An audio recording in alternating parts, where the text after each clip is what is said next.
Never trust entertainment critics. Most of the time, they rate complete garbage with near perfect scores and praise companies shoving the political messaging they agree with into content. And now, a new report says for the past 5 years, a major PR firm has been paying Rotten Tomatoes critics for positive reviews.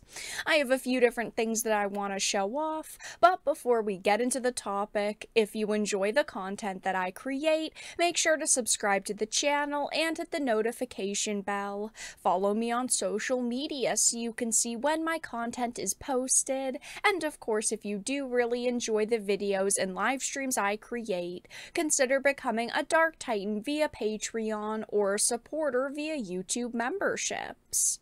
So I wanted to show off a few different articles, but let's start off with the Vulture one itself. This is, of course, a archive because I don't want to give them my clicks. It says in 2018, a movie publicity company called Bunker 15 took on a new project, Ophelia, a feminist retelling of Hamlet starring Daisy Ridley. Now, this to me was just such massive red flags right away because they're saying that this is one of the most notable examples, and this is the only example that they actually give, but it's never just once. We might have this singular example, but things never just happen once or twice. This clearly indicates a pattern, and this was around the time when Daisy Ridley was, of course, doing Star Wars. She was starting to branch out. She got her role in the movie she would go on to star with Tom Holland in called Chaos Walking. So this was a time that Daisy Ridley was almost Hollywood's next kind of it girl. A lot of projects and companies wanted to work with her. But this was a very controversial movie because, as you can see, it was a feminist retelling of Hamlet. It says critics who had seen early screenings had published 13 reviews, 7 of them negative, which translated to a score of 46% on all-important aggregation site Rotten Tomatoes, a disappointing outcome for a film with prestige aspirations and no domestic distributor. But because the tomato meter says a title is rotten, scoring below a 60, it doesn't need to stay that way. Bunker 15 went to work. While most film PR companies aim to get the attention of critics from top publications, they took a more bottom-up approach, recruiting obscure, often self-published critics who are nevertheless part of the pool tracked by Rotten Tomatoes.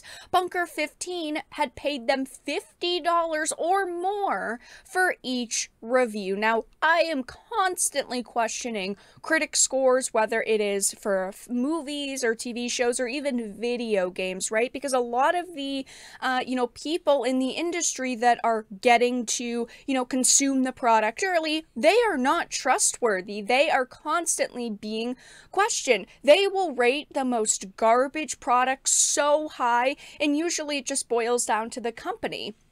If we look at things that, Nintendo puts out, Xbox puts out, PlayStation puts out, most of the time, they favor certain companies because ultimately you don't want to give the new Mario game a 30 because Nintendo is going to blacklist you. You're worried that Nintendo next time around is not going to give you that higher rating. Or Disney. Disney is a major one in the film industry.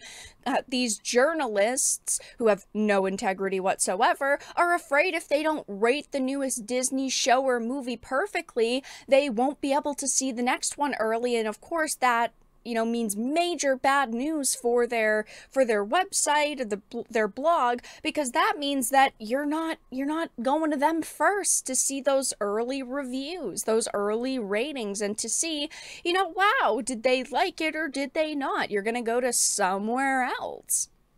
I have always said do not trust critics, do not trust critic scores, because they can be paid off. We don't know half the time if they're paid off, but you can look at movies that have come out and you question, what were these critics thinking? Like The Lord of the Rings of Power. This is a show that people really did believe was being, paid, or critics were being paid to put positive reviews on it. I mean, the scores could not be any different here.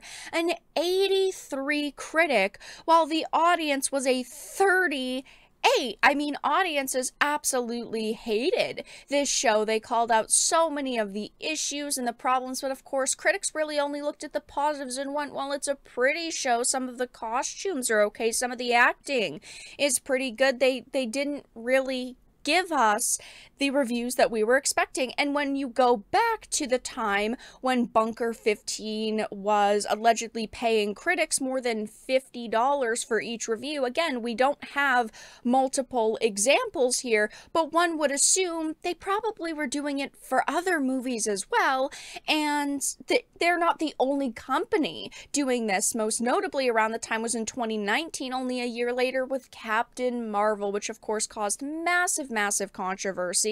As you can see, with over 100,000 ratings, the audience score is a measly 45, but the critic is a 79%. This is why we do not go on to trust critics. Right around the same time, 2017, a little bit before Ophelia came out, Star Wars The Last Jedi, Daisy Ridley movie, 42% audience score, but a 91% critic.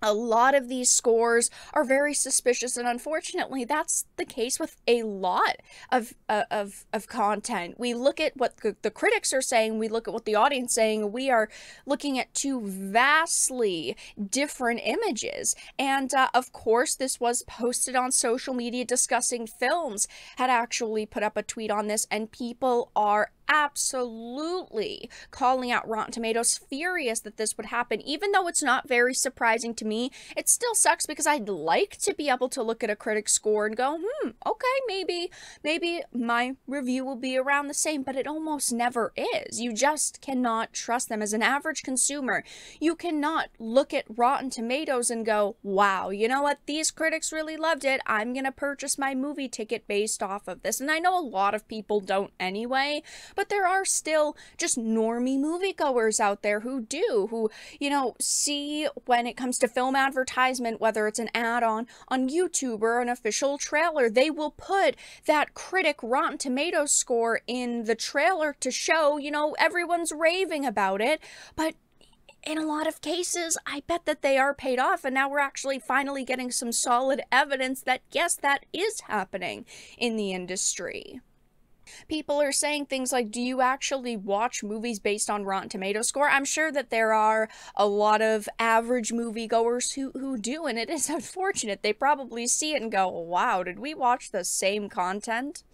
Wow, so what people were saying for at least the last 5 years now, are we really that surprised? And it's so true. There are people like me on social media who are constantly questioning critics, but of course companies just ignore it. A lot of, you know, journalists ignore it because they either say, well, we don't have enough proof, or when the proof is thrown in their face, they want to ignore it because they want to protect companies. But, well, nobody's really that surprised by this.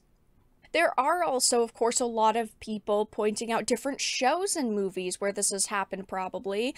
Somebody said, explains Miss Marvel's 98% critic. They must have received more money than SAG-AFTRA actors. I have no idea how Miss Marvel got a 98%. If you really connected with the character and her struggles in the show, maybe a 70, but there's no way that it deserves higher than even that. Rotten Tomatoes was good pre-2013. After The Dark Knight Rises critic attacks, it has never been the same. Again, while we only have this one example, I'm sure that we will get more examples in the future. It's not like this hasn't happened before, where we've called critics out for, you know, artificially inflating scores for certain pieces of content, especially from companies they clearly are shilling for. But it will be interesting to see in the next coming days and weeks if this creates kind of a domino effect, and we hear maybe actors come out and say, I knew that this happened, or, you know, creatives or producers say that this is happening more normally, just to screw with the industry even more. Because again, keep in mind, Hollywood is on strike right now, and there are a lot of people that really do want revenge on a lot of these Hollywood executives and companies and news sites. So maybe it will happen, who knows, but we at least are hearing this new report that is confirmed. A PR firm has paid critics in the past for submitting positive reviews on Rotten Tomatoes to inflate the scores of some of their films.